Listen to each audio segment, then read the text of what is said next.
Hello, everyone, and welcome to this webinar. My name is Wisdom Chap Jumbo, and I'm Internal Communications Manager for Tech Experts. Welcome, everyone. Just before we start, just to give some housekeeping rules for the webinar.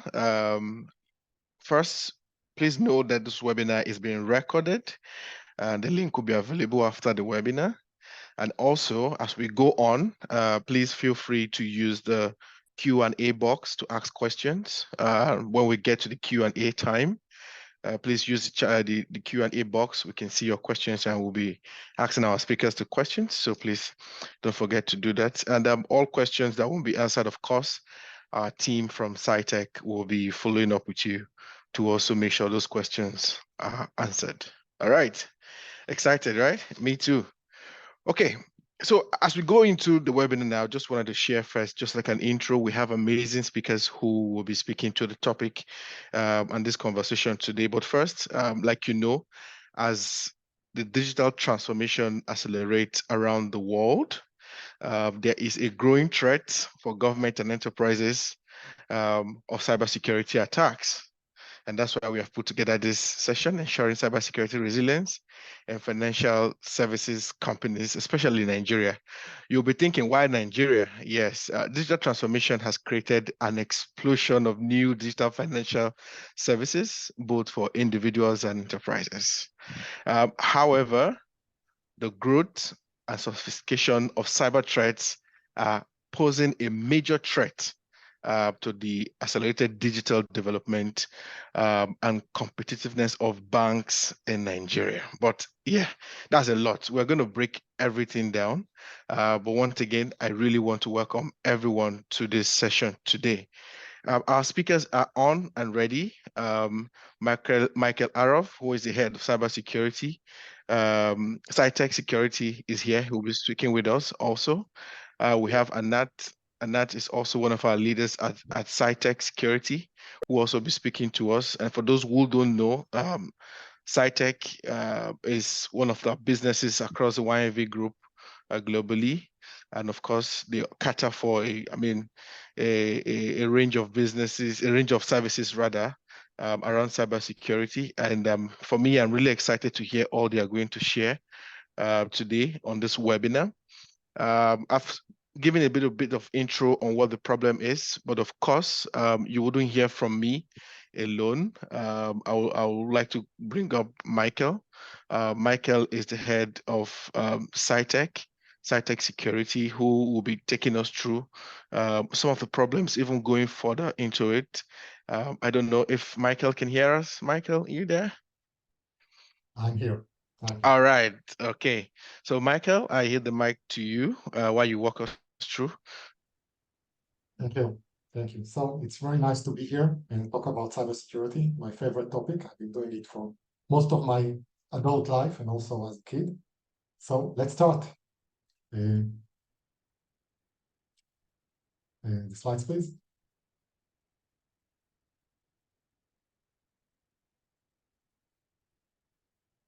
Wisdom. You're moving the slides.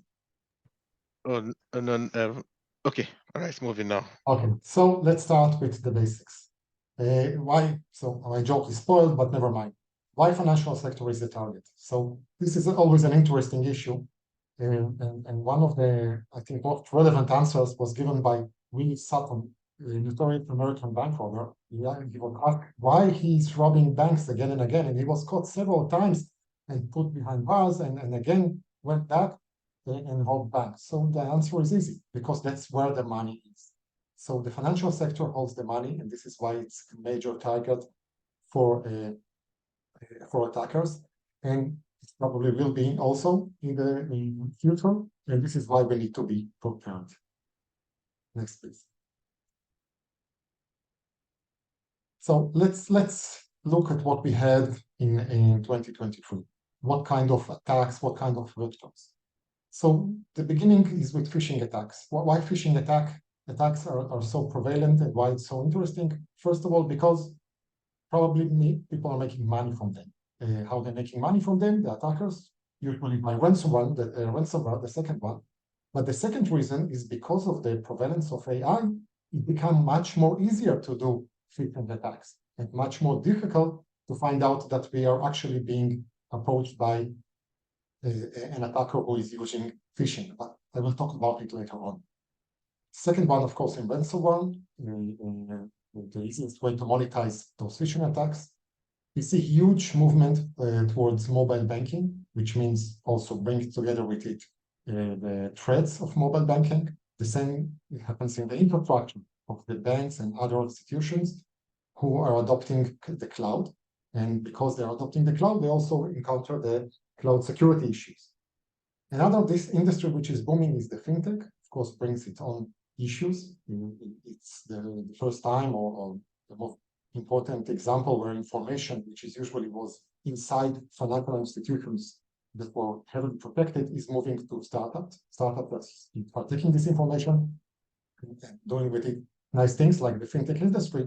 But what happens is that our information, the critical financial information, is flowing somewhere out there, and we need to provide the security.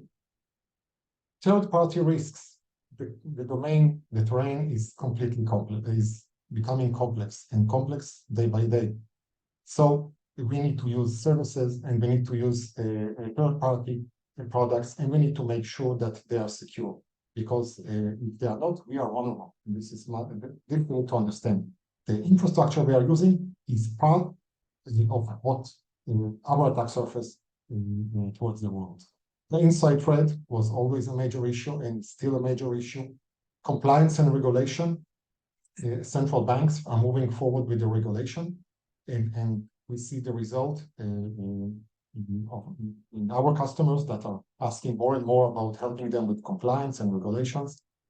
And of course, the new kid on the block, which is particularly not new, but it's becoming more and more interesting and easy to use. And this is the main issue, is the artificial intelligence. Next one, please. So let's talk a bit about AI.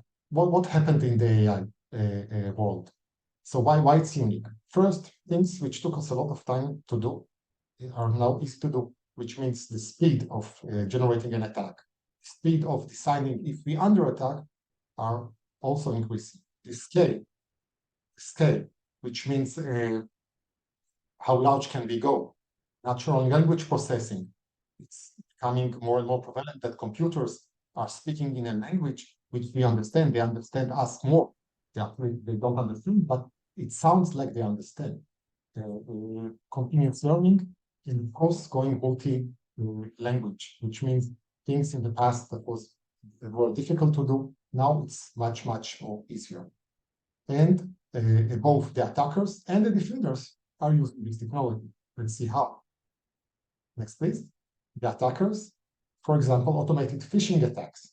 Okay, if in the past it was quite easy to understand this email I'm receiving, it doesn't sound like a natural person, or it doesn't sound like somebody who knows the language good enough manner is generating that. Currently, with the tools like ChatGPT, it's becoming very easy. The same with deepfakes. Okay, generating pictures, generating presentation that looks absolutely real. We as human beings find it very difficult to distinguish between fake and reality. Password tracking, evasion, adaptive malware, all of those are moving forward. And of course, part of the problem of using AI is that it needs to be trained. The source of training, the information on which it is trained, can be poisoned, and the algorithm can be attacked. Smart botnets, AI-powered reconnaissance. In the past, reconnaissance was one of the most difficult parts. Now, in most cases, using AI-based tools, which are, like I said earlier, scaling and even operating in a tremendous speed, it becomes easier and easier. Next, please.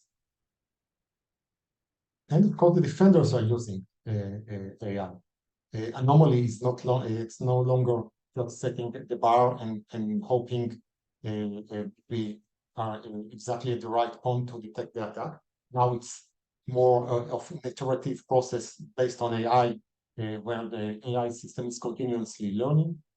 Phishing detections, okay? It's true that it is easier for attackers to generate a phishing attack, but the defenders are also practicing AI and are using AI to provide better solutions for phishing detection based on natural language processing, automated response, and enhanced threat intelligence. In the same way, the scale can be a benefit for us. Next, please. Let's talk a bit about Nigeria. Till now, we were speaking generally about the terrain in the world. What's going on? And as you can see, I used the logo Bard AI at the bottom. We're speaking about AI. I asked Bard, tell me what is unique about Nigeria. Of course, I checked in because although I'm a great adopter of AI, I still count mostly on myself. So what do we see in Nigeria? High level of mobile banking penetration. We see more than 80% of adults using mobile banking services, which means that mobile becomes a huge issue in cybersecurity. Stronger regulatory environment. The Central Bank of Nigeria, which is a very strong body and invested heavily in cybersecurity in the last year, helped generated regulation that financial institutions need to comply to, and they are really helping with reducing the risk of bank failures and to protect depositors, but they are also heavy in terms of the investment that need to be done by the different institutions to defend themselves. The growing financial inclusion, everybody want to use the formal banking services. So the idea is to increase the number of Nigerians who have access to formal banking, and it's really working. But what about awareness? Okay, what does it mean? Those people that are now using this most advanced technology, can they really understand that they are under attack or there is something fishy about what is going on? Fintech innovation, we spoke about it earlier. It is very prevalent in Nigeria, and Nigeria is considered to be an innovative leader in this domain. So what does it mean? It means, one click forward, please. It means that, Wisdom, one click, please. Thank you. It means that the attack surface, okay, which means the surface that we need to protect and through which the attackers can attack us is increasing. It means that the regulatory environment, the other side is the regulatory environment, okay, which we need to address. Let's go a bit more into details. Next, please. Okay, so what do we see in the financial sector according to the 4 bullets we seen in the previous slide? So high level of mobile banking penetration. What does it mean? Malware and mobile banking trojans, vulnerabilities that can be used on those applications. And at the end of the day, a mobile is a computer running software. Software will be vulnerable unless it is tested for vulnerabilities and sure that it's providing the right level of security. So another issue is, of course, the connection of those mobiles to the infrastructure we have inside our financial institutions requires us to be more vigilant, have a more secure network, and to understand the security posture. Like I said previously, the information which was previously closed inside the walls of the banks is now floating in the internet. It's used by fintechs, it's used by our mobile apps, and when it's out there, it can also be stolen or can be attacked. Next, please. Next, please. A strong regulatory environment, the compliance that we need to address. And of course, there is always the discussion of usability versus compliance. It's how we can build systems which are usable with high level of usability and still address the compliance that is inflicted on us. The growing financial inclusion, the very big challenge of digital identity and verification, and of course the lack of cybersecurity awareness of the users. something that need to be addressed and need to be kept in mind. The last is the fintech industry, which I was already repeating several times, talking about this topic. Third-party risk, emerging tech vulnerabilities, targeted attacks, and of course, data thefts. All of those need to be addressed and must be part of the solution we are providing in the fintech industry. Next, please.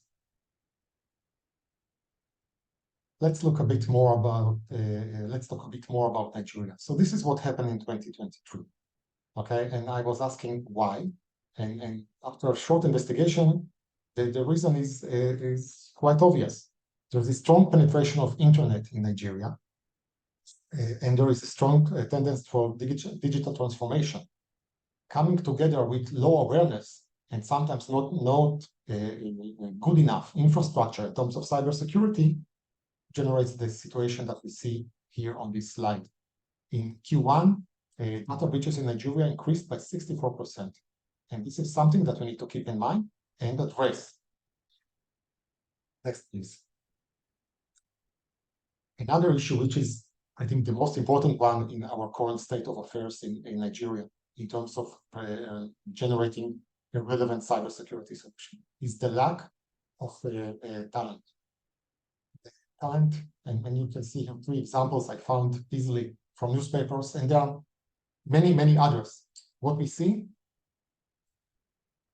that talent, in many cases, running away from Nigeria.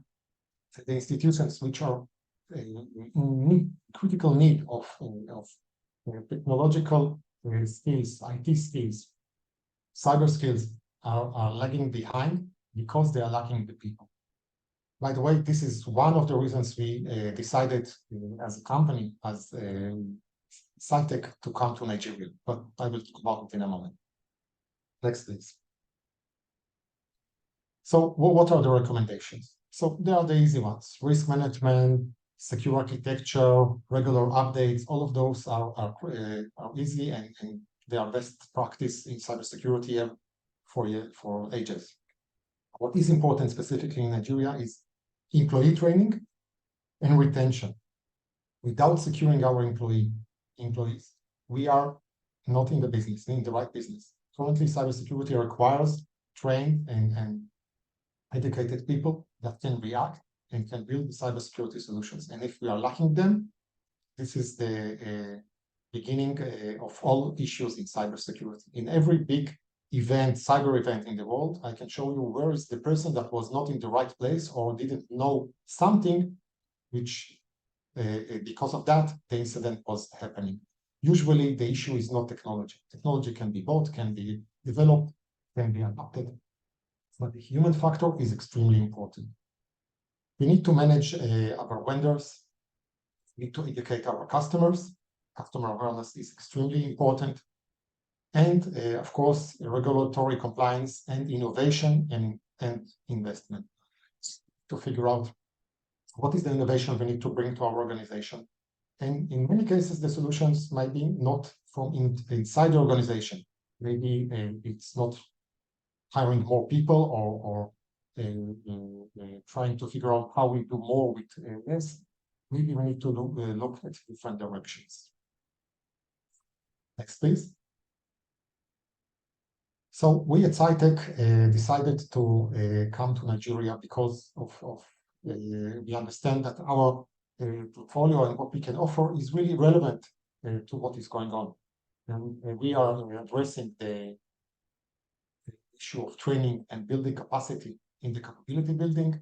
We're providing managed security services. We'll talk later on today. We'll address this topic, and of course, providing advisory and implementation. So I will address later on in the QA if you have any questions. Thank you. All right. Thank you, Michael, for that very detailed presentation. If you're just joining, we want to say welcome to everyone once again. We have been discussing, the topic for this webinar is ensuring cybersecurity resilience in financial services companies in Nigeria. And Michael, who is the head of Cytek and also a global cyber defense expert, just walk us through an overview of the current state of cybersecurity in the financial sector, especially in Nigeria. You agree on some of the points he has shared and the insight. I believe you have questions. Again, please note your questions as when we come to Q&A, we'll be taking some of those questions, and you can also use the Q&A box just beneath your screen to put in your questions, and then we'll come back later to them to answer. Tech experts and Cytek really excited about this webinar, and we want to see your questions to show that some of the insights we are sharing, of course, you can relate with it. All right. So our next speaker is Dr. Harrison Inaji. Dr. Harrison Inaji is the Group Chief Information Security Officer of First Bank Nigeria, or First Bank Group. He's an accomplished data and information security strategist and practitioner with 17 years plus experience in this field. Dr. Inaji will also be taking us through maybe deeper into the key challenges and threats faced by financial institutions in Nigeria. You agree with me, First Bank is one of those institutions that could give us more insight. Dr. Inaji, can you hear us? If you're in, you may want to pull up your slides so you can go on now. Dr. Inaji. Can you confirm you can hear me? Yes, we can hear you, Doctor. We can hear you loud and clear. Yeah, good afternoon, everyone. And again, it's my pleasure to be here and to partner with both the organizers and the participants, okay, in this conversation that we're going to go through today. So I'll just put up,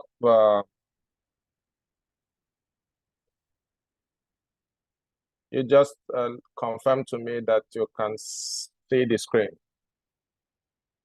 Can you see my screen? Let me know once you see it. Yes, we see your screen now. You can go on. All Dr. right, thank you. All right, so again, like I said, the conversation around cybersecurity is now even in itself getting old, even though it continues to evolve. It's something that we call, it's like something you say continual education. So it's everything is, most things are changing. The attacks are changing. The landscape is changing. The technologies are changing. The people are also changing. The economies are changing. So all these play a very critical factor. They play a very critical role in the state and posture of cybersecurity. Even the skill sets are changing. So it means that what you know today may no longer be very effective and useful tomorrow. So everything is just like in motion. So what I will be sharing here, for some people, it may just be validation of what you know already. For some people, it may be new knowledge. For some people, it may be just reappraisal of what you already are aware of. Now, so I'll just be fast, just talk about a few. It's usually an interesting thing because the cybersecurity is something you can talk for a month and not cover everything that needed to be covered. So we're going to be a bit stay in certain level at high level. But if there are questions or any focus area you want us to deepen our insight on, we were happy to do that within the time permitted for this session. So I will start by looking at data, okay? This is from Cyber Edge. It's usually good. We are not in the edge where we are guided by data, not by emotions, okay? So if you look at it, financial institutions remain a prime target for cyber criminals. And in my own rationalization is for two reasons. Criminals look for two things. They either look for data or they look for funds, money, the way we know it, okay? Financial institutions are one of those institutions that have those two things in one place. Okay, if you go to a hospital, you'll find data. If you go to a government institution, you may find data. If you go to a tech company, you may find data. You may not find money, right? But in financial institution, you have chances of getting PII, which is personal identifiable information, and also get money at the same time. So why will it not be the target of every cyber criminal? I mean, you go where you can use as little effort as possible to make as maximum impact as you can. So If you look at industry-wise, you will find that the finance industry continue to be a major target. And finance industry is not just about banks. You also look at other, insurance is also some kind of finance industry, even though they don't hold funds.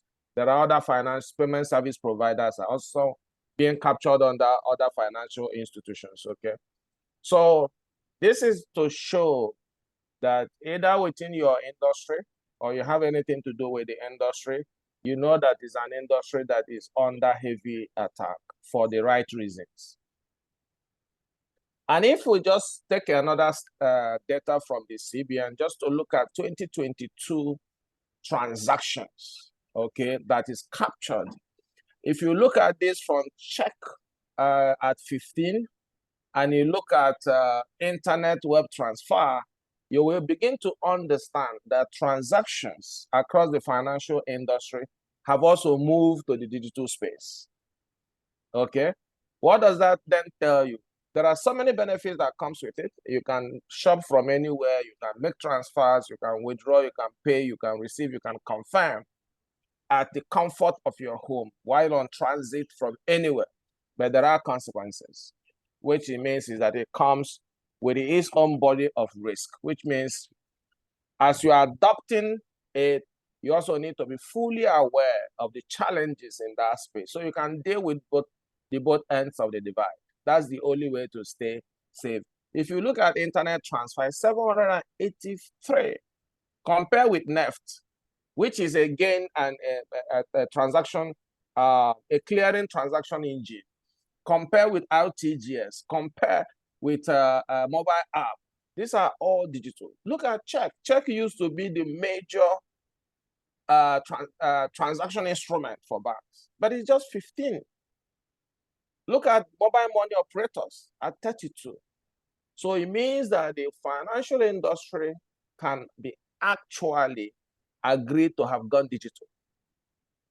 Okay, so brick and mortar, I want to see my manager, I want to go and see the branch, I want to cash over the counter, is gradually becoming a thing of the past or a thing made only for few. Then you begin to understand, so you can get a picture as we go into the threats in the financial ecosystem. So for you to make a transfer and say another person have received it, there are different players. There are major players. All these players are 4 points. All these players are attack surfaces. All these players are places that something can go wrong. So you're from the merchant that will issue you the cards to the switch that can switch traffic, interbank or intercard traffic, to settlement and settlement banks, okay, to merchant banks as acquirers, the people that will acquire those cards and allow you to say, okay, Visa is permitted here, Union is permitted here, Verve is permitted here. Those are acquirers, people that will acquire that card and use it as a mode of transaction. They're the customer to the channels, whether you're online, whether your website, whether your POS, then to e-cash, credit card, and the cyber cash, however you want to interpret it. So what I'm trying to say here is that the financial industry is immersed in an ecosystem, right? In some cases, traversing continents. So for you to pay at a checkout point, some of those transactions traverse continents, happen as quick as possible, in some cases just 35 seconds for a transaction to be completed end-to-end across multiple continents. So I'm saying this so that you can understand the complexity, because whatever is complex becomes easier for loopholes to emerge. So you can understand that. Then let's talk about, are things happening? Yes, things are happening. Things are happening. So when we're talking about, oh, there are threats, some people try to understand it. What do you mean by threat? What do you mean they will take my card and steal my money? How is that possible? It is possible, which is why we are creating this awareness for you to understand that things can go wrong, things have gone wrong, things will go wrong if you don't take the right and appropriate actions. So from the financial sector being under siege to bank customers losing billions, to bank hits, to alarming cyber hack at ICBC, to everything is happening. I know the interesting thing about cyber threats is that with a small laptop with a small internet gateway, internet battery, sitting in any part of the world, you can create enough havoc anywhere. Once the systems are not doing, once the practitioners are not doing the right thing. And I'll say, when you come to law, you always hear things like ignorance is not an excuse. When you come to cyber world, ignorance is not also an excuse. So you are not aware that a threat exists, will not stop the cyber criminal from exploiting it. So your first goal is to understand that this threat exists, understand your business, and take the right actions to continue to defend against the kind of threat that are impacting or trying to impact your business. So when you bring it home, you say, so what has changed? I talked about those things that are making it even more difficult, okay? Which means that it will be easier to attack you today than it was yesterday, because people are now even desirous to carry out such attacks. So you have the general election, outcome of the general election, you have the economic situation, you have the transparency in reporting security breaches. So here you have a challenge where an organization experiences an attack, but keeps it internal. Then that same attack will affect another organization, same tactics, same procedure, same techniques. You also have coordination among organizations within the same sector to be able to build what you call the head defense, to say, okay, can we collaborate? To build a central SOC, can we collaborate? To create a shared threat intel mechanism, can we collaborate in skills, knowing that it's more of competition than competition? Then inadequate and inconsistent response to cyber. In fact, the reality is that the way, because of the nanosecond, time nature of cyber involvement, there is no law that can keep at pace with the way things are happening. So what you could do is just to create general laws that allow you to interpret things the way it fits the case at hand, okay? Then you also have the skill set. The skill set is still a major issue globally, but it does impact certain industries far more than it does impact other industries. So we also need to be mindful of that. So because there are myriad of attacks, let me just talk about a few. So we say ransomware. Today, we have one ransom, double ransom, triple ransom, meaning that they can encrypt your data and you pay. They can steal and encrypt, and you have to pay for those. Pay for decryption and pay for destruction of your data. They can also begin to impact the people that they have stolen their data through you. Now, this has even been raised to a different level now.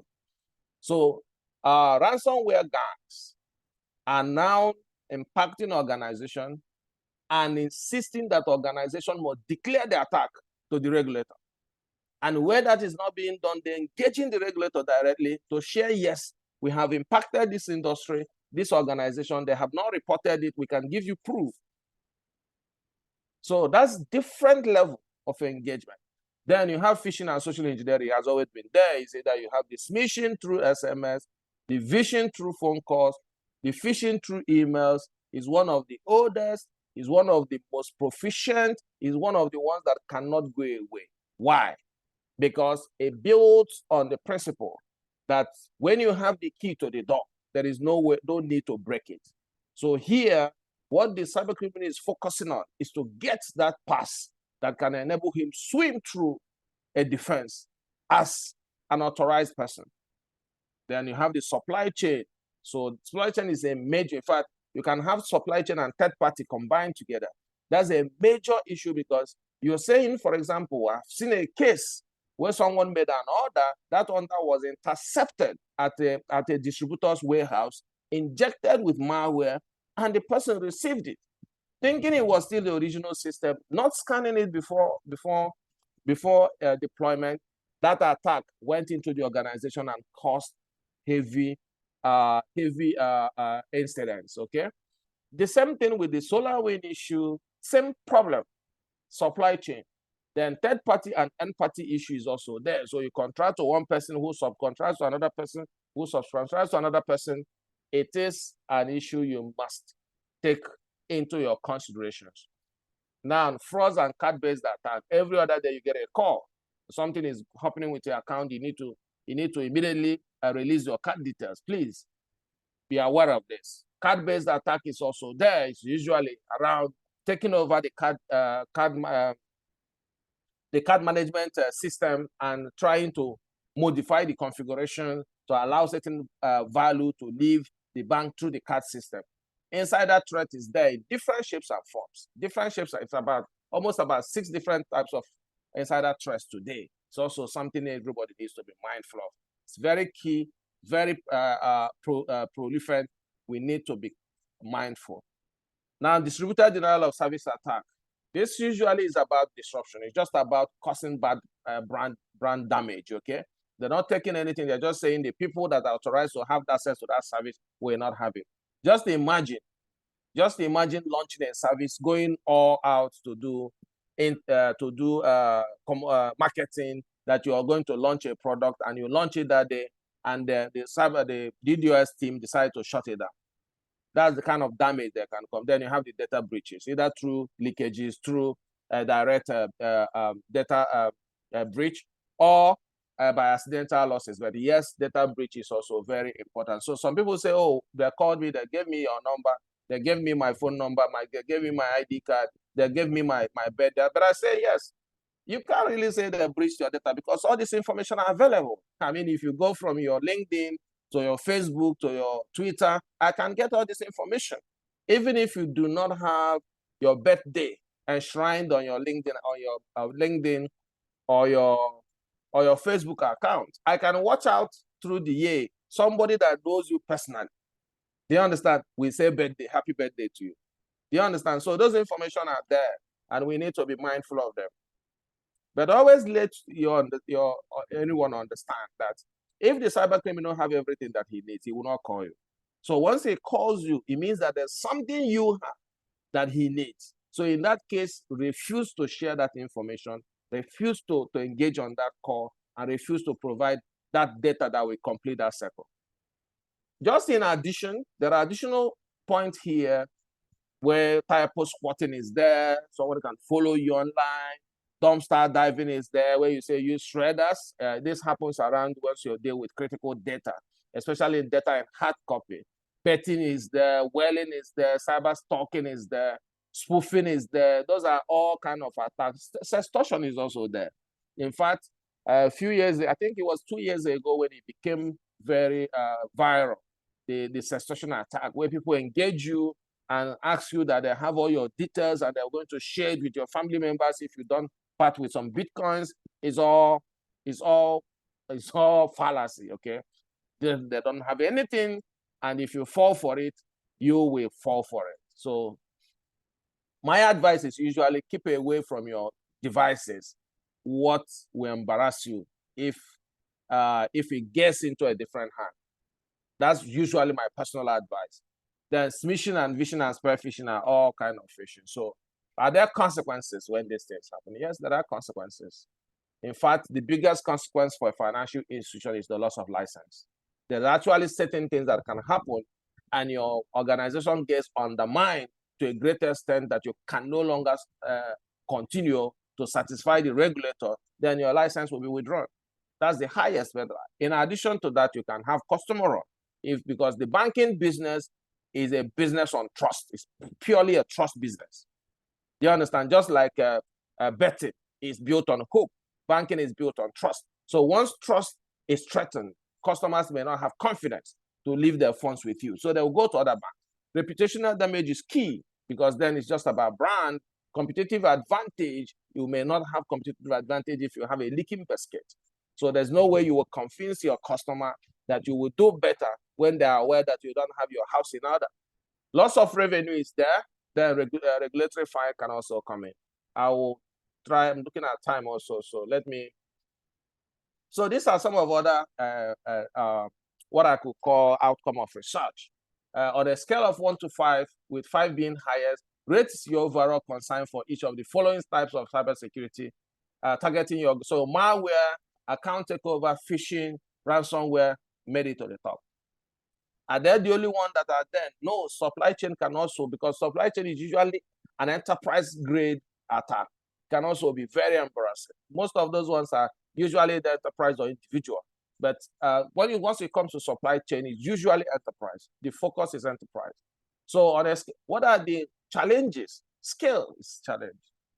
And one thing to do about scale is to say, give information, do awareness. But I always say, do targeted awareness, because we have seen cases of cyber attacks that are coming from people that attended an awareness session and wanted to try it out themselves. So we also need to have targeted awareness. Though security awareness is there, too much data to analyze, yes. Sometimes you can have information overload where people are struggling with what to do. So simplification is key. Simplification is key, okay. Then let's now begin to look at what can I do. In this case, after we've discussed all this, are we completely helpless? No, we are not. Building cyber resilience needs technology, it needs people, it needs governance. It needs technology, people, and governance. You must combine the two. Or you can say technology, people, and process. You must combine the three to be able to achieve what you need to achieve. Board oversight and leadership is key. Building a cybersecurity improvement roadmap is key. In fact, here, my advice is that before you begin to deal with cybersecurity, deal with understanding the business that you're doing. You must understand your business first. Because cybersecurity is not copy and paste. It's not, oh, this person has done it, let me do it. No. You must understand your business. You must understand your business environment. You must understand your organizational environment, how you're set up, the kind of systems you use. Understand the threats that you're exposed to.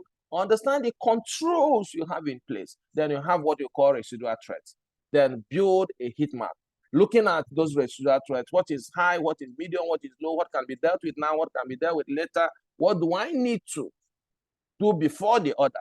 Okay, there are three things I need to do, but number one must happen first. So when you build that kind of heat map and roadmap, then you can watch yourself go through a path to maturity. So build an improvement roadmap, build policies and practices. In fact, I would say practice is far more important than process. It's what you do without process that is your practice. So build and focus on practice and processes and procedures so that you can take out the controls from people and put it in documents where any other person can pick it up and run with it. Risk management is key, very key. Michael already spoke about risk management, so let me not bother to elaborate more on that. Compliance and regulatory alignment is key because you want to be able to do your business within the confines of the guidelines that are regulating your operation. Robust incident response plan is key because a number of cyber incidents, the damages have come more from poor response rather than the original incident. If you read most of the reports, it's usually from poor response. So you need to be able to be in a state where you know it can happen. And when it does happen, you need to stimulate how you're going to be able to respond to it and also stimulate it. Okay, so here, the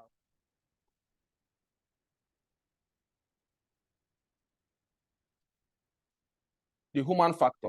You can talk about technology, but if somebody falls for phishing, how will you help it? So you also need to be able to empower your human factor so that they can help you in the overall defense of your organization. Prioritize cybersecurity, embed yourself, build a security team, take a multidisciplinary cross-cultural approach, and communicate broadly. Communicate broadly, that's very key. Communicate broadly. So some of the things you can do, especially within the financial sector, you need to take care of advanced threat detection and prevention. Endpoint security is key. Network security is key. Data security, data encryption is key. Why data encryption is very important is that if you encrypt your critical data and you suffer a ransomware attack, you will be sure that your data was not exfiltrated. It was not taken. So you can just do a backup and you can just do a restore and continue your business. But when you do not encrypt and your data is taken, then you have two things to worry about: bringing back your business and getting access or access control to your data. Cloud security is key. And I always say with cloud and emerging technology, make sure that you're dealing with knowledge. You're not just dealing with hype. Threat intel is key because you need to know what is happening elsewhere so you can proactively respond or prepare for it. Disaster recovery is key. Data loss prevention is key. Blockchain and distributed ledger is key for you to have the knowledge. Incident response and recovery is key. Understanding of emerging technologies is also key. So you can understand their weaknesses and their capabilities so you can take, in fact, generally, everyone says that technology is morally neutral. But technology is morally, it's agnostic to morality, whether it's good or bad. Technology doesn't get into that. It's human beings that will take a technology and make it bad, and take a technology and make it good. So you need to be careful in adopting new technologies, knowing that people can use it for the wrong reasons. And you need to be in a position to make sure that you are dealing in such a way that you are empowered with the right knowledge to make the right decisions and take the right necessary adoption path. Then these are just myriad of things you can do. From governance to technology to control, these are myriad of things you can do to make sure that you're continuously protecting your ecosystem. You know the funny thing? I'm saying if I'm a marketer today, for example, and I get a call, I say, okay, your budget is $100 million. By October, I'm done my budget. I'm saying I've got $220 million. So I can go on holiday. For a cyber practitioner, the last second of the last minute of the last hour, things can change. Okay? So it means that it's continual. You need to be continually. And it's everything, every time, everywhere. There is no room for gap because even that risk that was partially closed can become the Waterloo. So you need to be mindful, you need to be restless, be making sure you continue to understand your landscape and take the appropriate actions to continue to defend yourself. In closing, what are the key takeaways? Know and classify information assets. You cannot apply the same protection to all the data. There must be critical data, there must be public data, there must be something that is internal, there's something that is completely secret, because that's your, like, if you're they say this is a recipe, right? Things that you cannot share with anyone. Design a robust incident response plan. This is very key. Keep abreast of the latest advanced threats. Don't say, like I say, ignorance has no play in cyber threat landscape. Completely. Nobody will forgive you because you didn't know. Assess the level of staff awareness is very key. Do simulations sometimes to test how ready your staff are. Remember that a staff may be ready in the morning and by afternoon is falling back. So you need to make it continuous. Define strict access control. Use zero trust. There are so many technologies, CASB, SASE, zero trust. There are so many frameworks you can leverage. There are so many standards you can leverage to continue to understand the landscape you're dealing with and take appropriate action. Ensure you test effectively. Make sure that you test your system before you put them to production. Whenever you go live, one of the first people that will patronize you are cyber criminals. And sometimes you have bots now, so you really don't need the person. The person can set up a bot that once this service comes online, please test for SQL, test for every other thing, and if there's a gap, please let me know. Today, capabilities are there that can do it for you. Training and awareness is key, but I say make it targeted, so you don't give the wrong training to the right person or the right training to the wrong person. That can also in itself be a major challenge.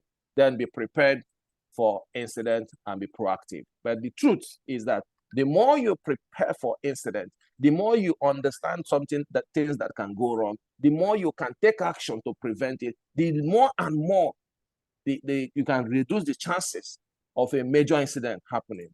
Thank you, everyone. I think that's, I can take questions. Thank you.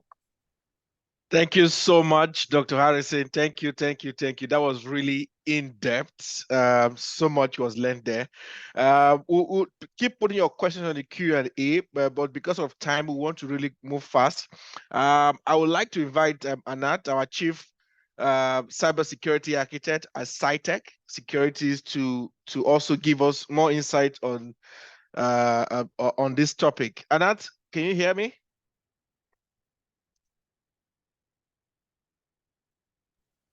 Hi, yes, I can. Hi, everyone. So very nice to meet you all. My name is Anat Gardi, based in Israel, and I'm Cytek Chief Cybersecurity Architect. So we've heard a lot from both Michael and Dr. Harrison Naji about the threats and about the challenges and some of the solutions. And what I want to talk to you about now is one additional solution that can assist meeting all these challenges or some of the challenges in a more cost-effective way. From Dr. Naji, from Dr. Harrison presentation, we've seen what it takes in order to protect an organization, and the same from Mr. Michael Rove presentation. It takes a lot of resources, and for a small organization or medium-sized organization, these type of solutions are very heavy. And in order to protect our organization, that requires us for a lot of resources that not necessarily we have, and it also may divert us from our main business, that is the financial industry. Raul, can you please switch the... Oh, thank you. So one of the solutions in order to meet these kind of challenges that may divert us from our main core business, but are still very much needed in financial industry, that is the cybersecurity solutions in managed services. And what are managed services? It's a customer service that is tailored to address specific needs of an organization. It creates end-to-end approach, and it can enhance capabilities. How it can enhance capabilities?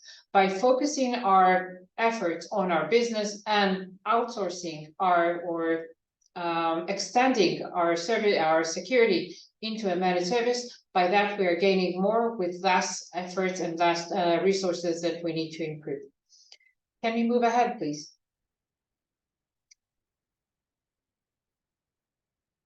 What are the benefits of managed services? And we talked about it in a short brief before. First, it provides competitive edge. For us to implement cutting-edge technologies requires lots of money, lots of experts, a lot of experience, and a lot of people to maintain it, support it, and work on the result of it. By using managed services, we are enjoying the edge of high-end technologies with a lot of experts that can support it without them being part of our organization, getting all the requirements and all the need that we need, all the things that we need in order to maintain very competitive and very secure manner organization. It creates more efficient, because now we can focus all our attention on our business while our security and while our organization being kept secured, because someone else is taking care of that in the most proficient manner. And this is part of the thing. We need to find the most proficient supplier and managed service provider. Can we move ahead, please? And it seems that it's not just my thinking that managed services can be a good idea. This is a market that is growing rapidly because of its benefit, because the power of one service that can serve many can be more efficient and can be more beneficial to the organization. And we're seeing that this market is it's growing every day and every year. We're seeing more and more organizations that are shifting into managed services. If once before we wanted to keep our data within our organization, because this was actually the only way to keep it secure, today the solution that managed service providers provide to us and give us are much more secure. And in some cases, putting our data, for example, in the cloud or in managed or in service provider is more secure than putting it within our organization, because the service provider is focusing on keeping the data safe. This is the business. This is what he needs to do. This is his core value. And your core value is creating financial services. So you're focusing all your efforts on that. We are focusing all our efforts on securing your data and securing your organization. This is what we do, and this is what managed service providers across the world are doing. If you can jump ahead, please. So what are the key components and what can we gain from managed services? Because managed services is a very large word and a world, and it contains within it many different components. The most basic thing and the most initial thing that we have as part of managed security services is the monitoring, creating fast visibility on our organization. Everything that occurs within our organization, monitor it, address it 24/7, making sure that we don't miss anything that occur within our network. This is the entry level for managed security services. Just creating the visibility, understand what we have, and opening our eyes to all our threats and all our misconduct or discrepancy to compliance. The next part, once we saw everything and we got the understanding of what we have, now we need to understand what we are seeing. And this is the investigation part. When we are seeing notification, a managed service can provide just notification telling you, hey, this occurred, now start and understand that. But managed security services can also provide you with the insight and the understanding of what has been identified and what was seen within the network. So the next part is the investigation. It can be very deep or very shallow, depending on your needs and on your requirements and what you can do internally, or you want to provide to, to your managed service to be done. The next part is once we understood and we know what we're facing, now it may be that we have an actual incident, something that actually happened. Like Dr. Harrison has shared, ransomware or all kinds of different attacks that are occurring within our organization need to be addressed. And this is not something like a user being locked or someone was logging after hours. I'm talking about something that is major, something that is compromising either our data or operation. So this is incident response, and dealing with incident response required specialties, required training, required something that is repeatable. So we can do it internally, and we can train our people, and we can provide them with all the knowledge and skills, or we can get assistance from outside, from our managed service provider. And last but not least is the SecOps. Day-to-day operation of security control is gruesome and tedious. One of the things that we are seeing the most is that most of the attacks based on unpatched system and unmaintained security controls, because it takes a lot of effort, a lot of people, and a lot of time. When we outsource that to a managed security service provider, that is his own business. That means that all his effort is making sure that everything is maintained, updated, and up to speed with the current threats and the current signature and the current patterns that need to be defended and need to be adjust our array of security. So SecOps means that we are taking off the burden of your day-to-day operation, making sure that all the controls that you have invested in and you have put in order to guardrail your security posture are being well kept, well maintained, and doing their work properly like they should. If we can go ahead, and we will skip that, we can go back for that in another path. How we're shifting our to managed services. Understanding the current situation, selecting the right managed service provider in accordance to what we want to achieve and what we want to address. And the last part is the integration and making sure that it's a seamless kind of process. The onboarding is an important part. And if you can just go to the last slide and wrap it up.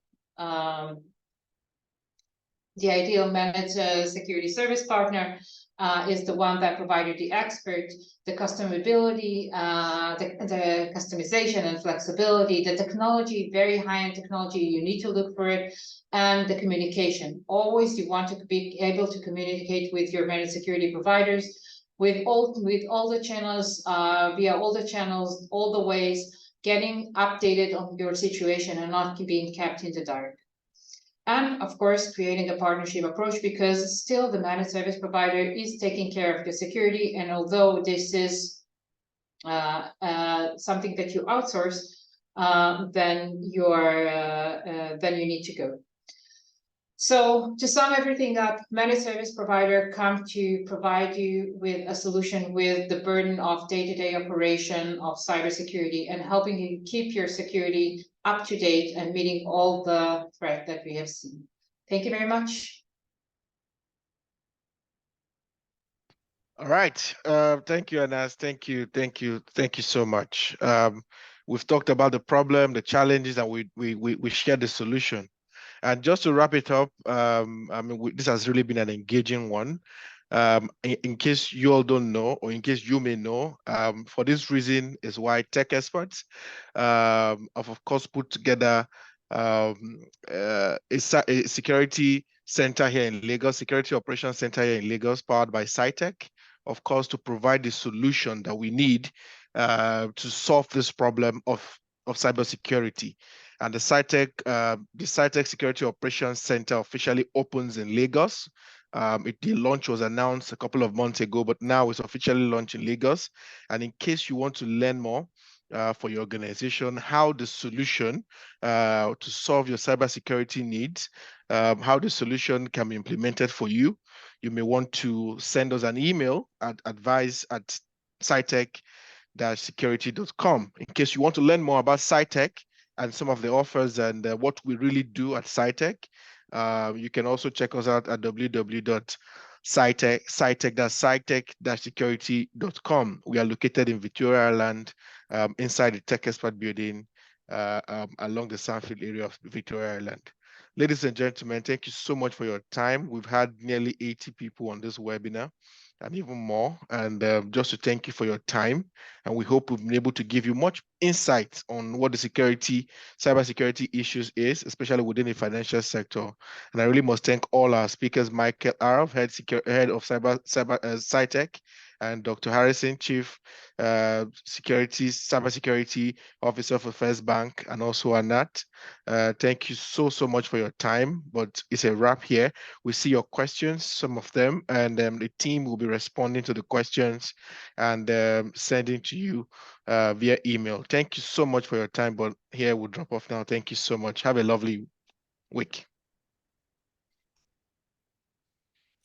All right, thank you everyone, and all the best. Of our live webinar sessions on value of Thanks,